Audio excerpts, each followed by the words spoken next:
Hi everyone, I'm Isabel. I'm a knitter and knitwear designer, and you might know me as Breibellie from Instagram. This is my first episode of a knitting podcast. You can also call it a tryout episode, as I would just like to know if I enjoy making it and if you will enjoy watching it. So feel free to leave some feedback afterwards. I'm Isabel. I'm from Belgium.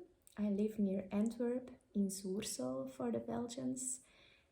I'm a knitter and knitwear designer, and I started knitting only in 2020, so not that long ago. I followed a knitting workshop right before the pandemic hit, and it was the perfect timing to start a new hobby, as you all know, especially knitting, as you could do it wherever and whenever you liked. Perfect to combine with the children, as I have two little daughters, Juliette, 7 years old, and Pauline, 5 years old. My partner's name is Tim. He's not very into knitting, but he's got other qualities, of course. Well, that's about me. That's how I started knitting. Then why did I start doing knitwear design?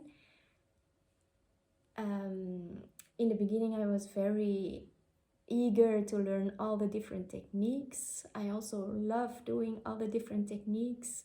I love cables, I love doing lace, color work, I love knitting socks, I love knitting for children, love knitting for men.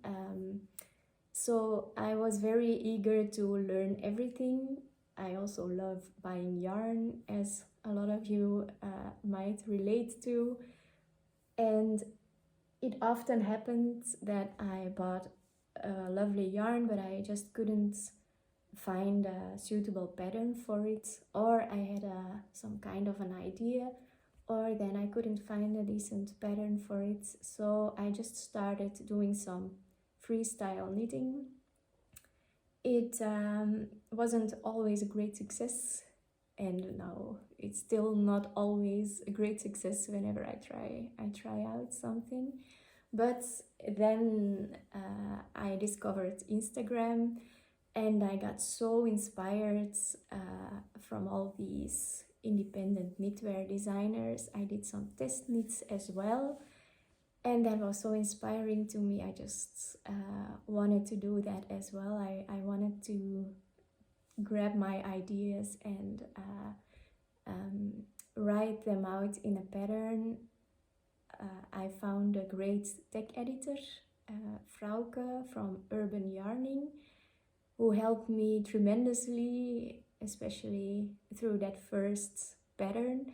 My first pattern was a very complex sweater design with intarsia on the shoulder. That's like a color, blocks of color, so you can't take the strand of yarn with you on the inside, but you really have to work intarsia, a special technique. It was very complex, and if I would have known then how complex the process of grading and the writing would be, I would have never chosen such a complex design as a first pattern. But yeah, I started it, and I made it through. I was very anxious for the test knit as well. But I had some lovely test knitters, and mostly because of the tech editor, I also delivered a qualitative pattern, and it was so much fun. So I really enjoyed it. And then afterwards, I made a kid sweater, which I wrote the pattern for the Petit Carré, and that was the start of a series of designs. By now I have 9 published designs on my Ravelry store. I haven't got a website yet, or the patterns are only available in English and on Ravelry. I have one sock pattern that's also available in Dutch. but I'm still considering if it's really necessary to make a lot of translations. If you are like waiting for Dutch translations or German or Spanish translations of my designs, please let me know, then I will consider it definitely. But I work 30 hours a week in an HR job for a neighboring community, and I really love my job. Yes, I have the 2 kids, so I try to spend my time as good as possible. So the translating is not high on my priority list right now, but if there would be a great demand, then I will definitely consider doing that. What am I wearing today?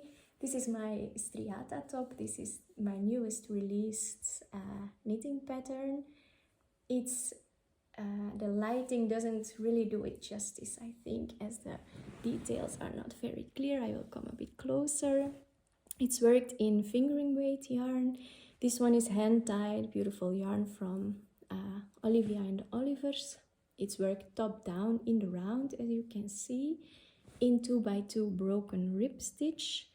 And it has some, it's not a raglan tee, but it has some increase lines.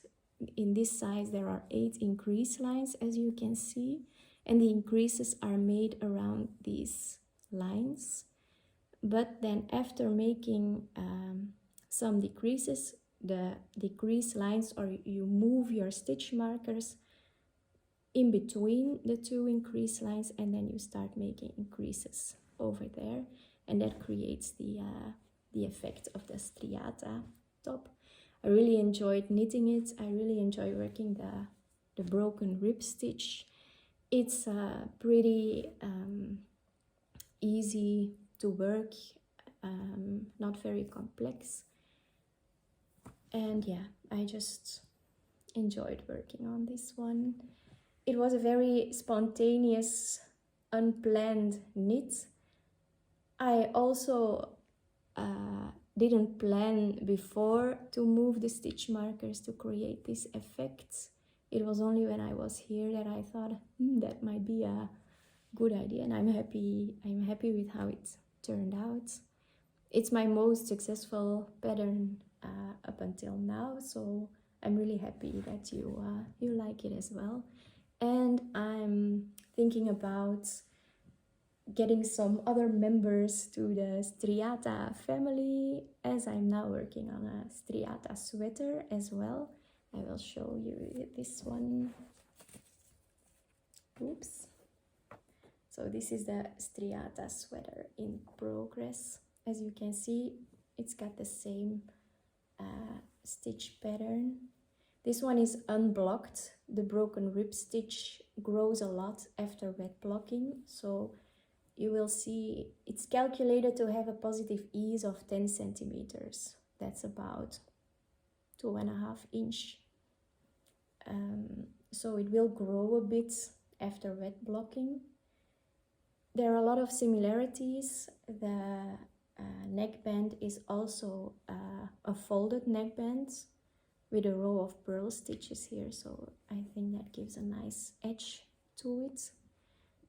It's made in 100% wool by Lamana. It's the yarn called Como. It's a very lightweight knit. I love knitting on it. It's also made in my favorite knitting needles. These are 3.5mm needles. Like almost all my current knits are made with these needles. It's not the quickest knits or the fastest knits, but I like how they're soft on my hands with these 3.5mm needles. I don't like the chunky knits or like hats that are very chunky as my hands. They're hard on my hands, I think. So this is my favorite. So, Striata Sweater coming up. I hope to write the pattern soon. Once there's one sleeve done, I will start writing out the pattern. My test calls are always public. I haven't made a test knitters pool yet. I'm not sure if I will ever do that, but for now it's always public on Instagram, so if you're interested, keep an eye out for it.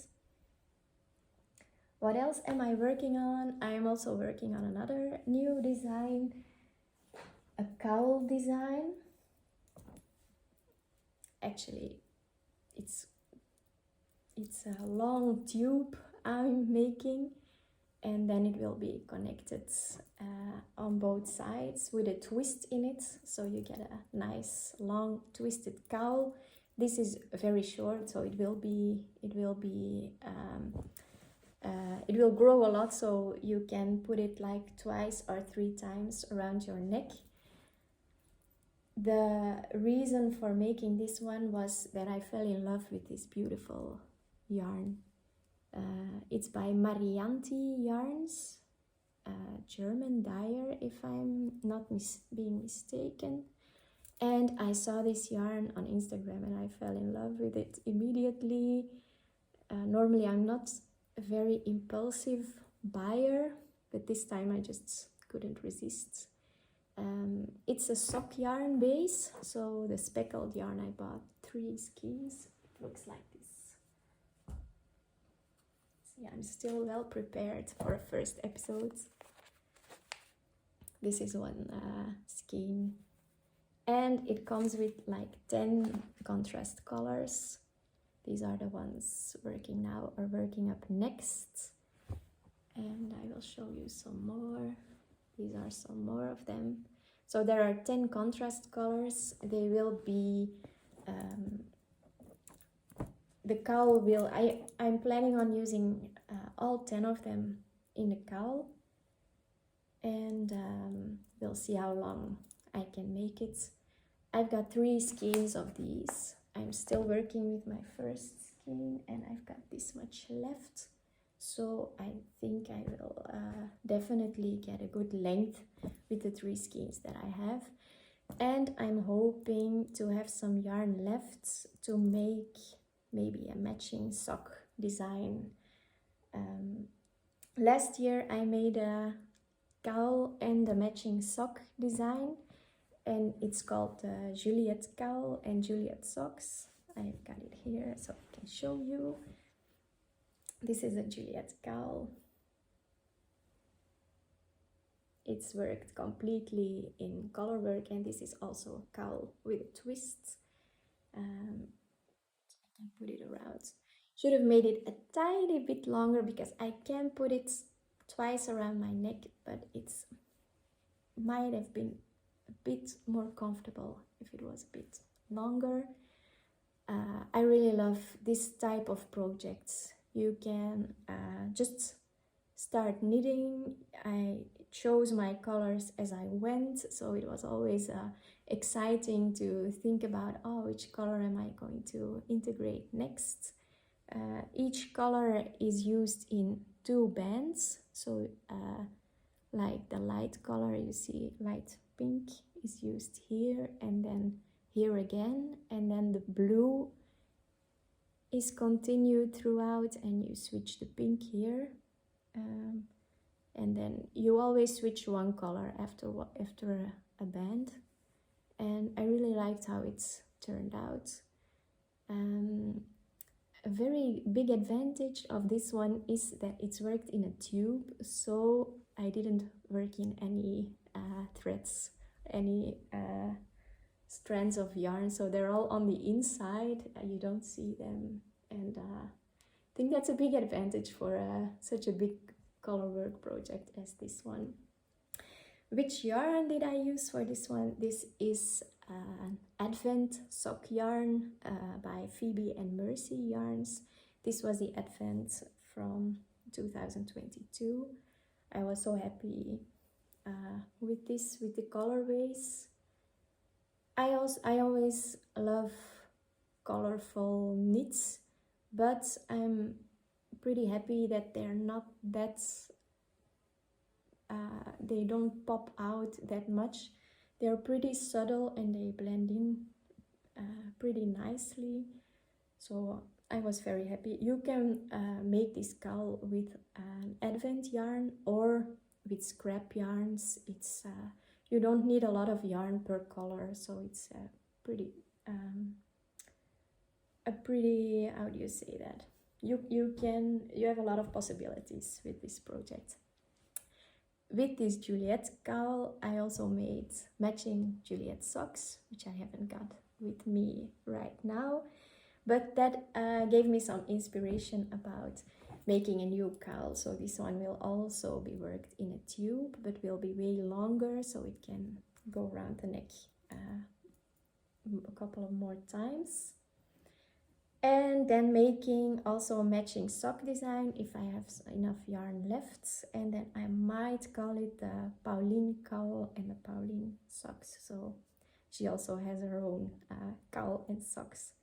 This one has like a little cable motif in it. Cable and lace combined. I really like how it turned out. And then within the colors there, it's just the cable, but not the lace. I thought it would be a bit wider, the cowl, but of course, because of the increases and the decreases, the special effect I wanted to create with the stripes, it's a bit, yeah, I didn't think about it, but of course it makes the cowl a bit more narrow, but I'm still pretty happy with how it looks, so can't wait to continue on this one and see how it will turn out. That's for the second whip I'm working on. I also have a third one, and this is a test knit I'm doing for Magdalena Parker from Knitonomy. You might know her from Instagram. She's got very beautiful designs. And it's a cushion. So it's the first time I'm knitting a cushion, and this is the Minto cushion. I will keep it a bit closer. So as you can see, it has some lovely cable work in it. The tweed yarn doesn't do very good justice to the cable pattern, I found out, but still I'm pretty happy with the result. This is DK Tweed hand-dyed yarn by Nora from Keats Garn, German dyer. Not sure if I'm pronouncing that correctly. This one was lying around in my stash for so long. Actually, I wanted to make a sweater with it, but then, yeah, I didn't very much. It's like a pretty shiny yarn, but then the color didn't suit me very well for a sweater, so it was just hanging around in my stash. I had 2 skeins of the gray yarn and 1 of the pink yarn, so it was more out of necessity than out of design that I chose to work in this pink part. But in the end, I'm very happy with how that turned out. Now there's one big challenge left. The pattern says just to seam the edge, I think, because I might have not have read all the possibilities in the pattern, so sorry if that's not right. But with 2 kids in the house, I'm considering making a zipper. So I never worked a zipper into my knits. I also found out there are special zippers for knit and crocheting work. So zippers with little loops apparently, which you can easily sew in. So you don't have to do it with a sewing machine, but you can sew them in. I ordered one of those zippers, and well, still 1 week or a bit more left in the test knit, so I'm certain that I will probably finish this on time. And well, I'm very happy with the result. Can't wait to put this into my sofa. Well, that's for the most important whips on my needles right now. I would also like to show you some acquisitions. We went on a holiday. Last 2 weeks we went to Germany. We went to the north of Germany near the border with Denmark. I was kind of hoping to find a yarn shop with some beautiful Danish brands as well, like Knitting for Olive. Didn't find that brand though, but we encountered two beautiful yarn shops. One I visited in Bremen, and I visited together with Hannah from Herb Garden Knitwear, as Bremen is her hometown, and we got to meet up over there. It was a really amazing evening. And she gives workshops in that yarn store in Bremen, so I had a personal advisor with me in the shop, which was great. I bought in Bremen 8 skeins of this one. This is a 100% wool, I thought. Let me check.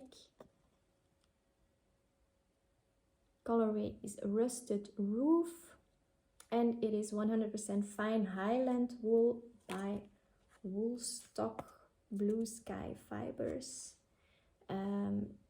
It's worsted weight, and I'm going to make a very autumny shawl with it, the Savoring Shawl by Hannah from Herb Garden Knitwear. It was on my to knit list already a long time, and now I had the opportunity to meet Hannah and to visit with her at the yarn shop. Thought it would be extra special to find the yarn for these projects over there with her. This is like, the color is a bit rusty or like blood orange, and then afterwards I read somewhere that blood orange would be the color of this fall, so I thought, yeah, well, very, very nice. So I'm happy that that this color is popular as well, so we'll see how that turns out. Also bought 2 other skeins. They're already winded, as I really love the combination of these two. This is a wool alpaca blend, and I love how it's got like the exact right amount of fluffiness. And I immediately thought about making a hat or mittens with them, or maybe also a cowl. Not very sure yet, and I will see if I find a pattern which I like, or if I will work out an idea of my own. But very happy with this color combination, and can't wait to get them on my needles. I'm thinking if there are other acquisitions I would like to show. Oh yes, of course. So I went to Bremen, but I also went to Flensburg in north of Germany as well. And there I bought some sock yarns. I bought this beautiful Malabrigo sock yarn, really so in love with this one. It was just an instant crush with this colorway. Malabrigo yarns is also a brand which I can't easily find here in Belgium in the yarn stores. So it's really nice to, if you can touch it and see it in real life before buying it. So I'm not really sure which project I will work with this one yet, but I'm sure it won't be left too long in my stash. And then I also bought some self-striping yarn from Lana Grossa. It's called About Berlin. Yak Nature it's called.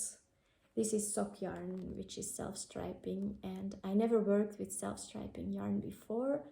And the friends, so we were with a couple of friends in Germany, and I already knitted something for everyone of the group except for him, so these will be socks for Maarten, our friend. I hope you will be happy with it, with them. This is the Arveta Classic, so I bought this for the cuff and the heel and the toe maybe. We'll see how the stripes will turn out. I will let you know how that works out. Well, so far for my acquisitions, and I feel like I've been talking a lot already.